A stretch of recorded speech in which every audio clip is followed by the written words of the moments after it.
अच्छा, जो आपका सवाल है ना वो ये है कि अगर कोई भी बच्चा या बड़ा या कोई भी बुज़ुर्ग या औरत जो है जब भी कोई वो गर्म या खुश्क चीज़ खाता है जैसे अंडा, चने, दाल, मछली, गोश्त वगैरह, तो उसको लूज़ मोशन या पेचिश का जो है ना वो सामना करना पड़ता है। तो आइए हम इसकी लॉजिक को समझते हैं। तो सबसे पहली बात तो ये है कि हमारे पास टोटल इखलात हैं 4।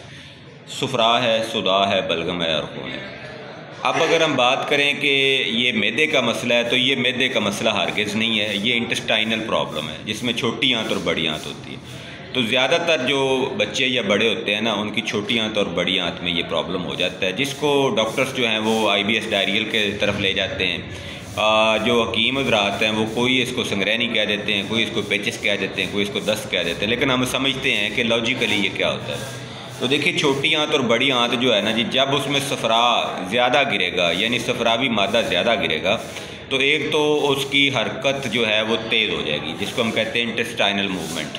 तो वो सफ़रा की ज़्यादती की वजह से वो तेज़ हो जाएगी।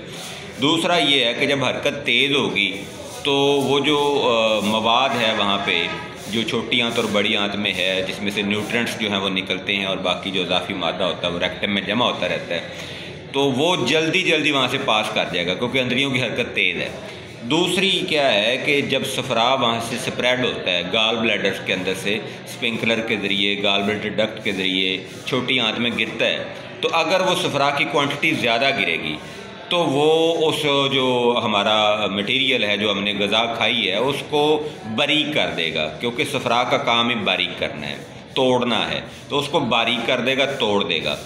तो दो वजूहत, अगर तो वो स्टूल या दस्त या पेचिस जो है वो वाटरी आ रहा है, पानी वाला आ रहा है, तो इसका मतलब है कि आंतों की हरकत इतनी तेज़ थी कि उसमें से रिसेप्टर ने पानी भी चूसा नहीं है, मतलब उसको मौका ही नहीं मिला। यानी सफ़रा इतना था कि वो अंतड़ियों की मूवमेंट इतनी तेज़ होगी कि वहाँ पे जो लगे हुए हैं रिसेप्टर्स लगे हुए हैं छोटी आंत और बड़ी आंत के अंदर, उन्होंने उस मवाद को चूसने का भी मौका नहीं दिया, पानी भी साथ बहा के ले गए आगे अंतड़ियों की हरकत की तेज़ी की वजह से। एक तो ये वजह होगी कि अगर वो पानी वाले आ रहे हैं, अगर वो खुश्क आ रहे हैं, पानी वाले नहीं आ रहे, तो फिर क्या है, फिर वो स्मेली भी होंगे, बदबूदार भी होंगे। ठीक है, तो उसकी क्या वजह है? उसकी वजह ये है कि सफ़रा की ज़्यादती थी लेकिन अंतड़ियों की हरकत उतनी तेज़ नहीं थी। ठीक है, तो उसमें गैप भी ज़्यादा आएगा। तो ये वजह होती है। एक तो वजह होती है कि सफ़रा की ज़्यादती यानी सफ़रा का ज़्यादा बढ़ना और अंतड़ियों में ज़्यादा गिरना। दूसरी वजह ये होती है कि कई दफ़ा बलगम यानी खिलते बलगम, जिसको म्यूकस भी कह देते हैं, कुछ लोग जो है इसको कहते हैं जी ये यहाँ से निकलता है स्लाइवा जिसको हम कहते हैं, ये यहाँ से तो निकलता ही है, लेकिन कुछ लोगों का जो है वो स्लाइवा जो है वो एक हद से ज़्यादा बनता है।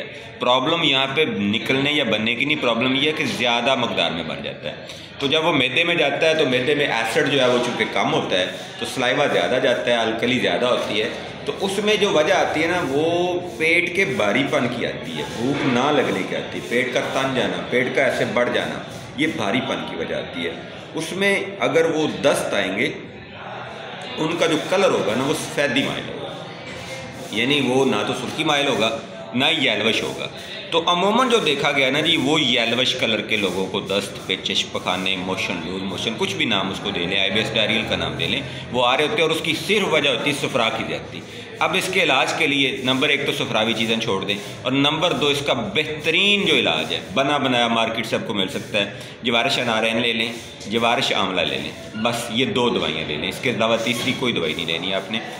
ये 2-2 चम्मच सुबह दोपहर शाम, अगर बच्चा है तो 1-1 चम्मच दोनों का सुबह दोपहर शाम आप इस्तेमाल करें। 10 से 15 दिन आप इस्तेमाल कर लें, बच्चा ठीक हो जाता है, बड़ा भी ठीक हो जाता है। अगर कोई अच्छी दवाई भी इसमें शामिल करना चाहें तो वो आप बना लें, या फिर लसानी कंपनी की एक गोली आती है हब्बे पेचिश के नाम से, बहुत अच्छा उसका रिज़ल्ट है।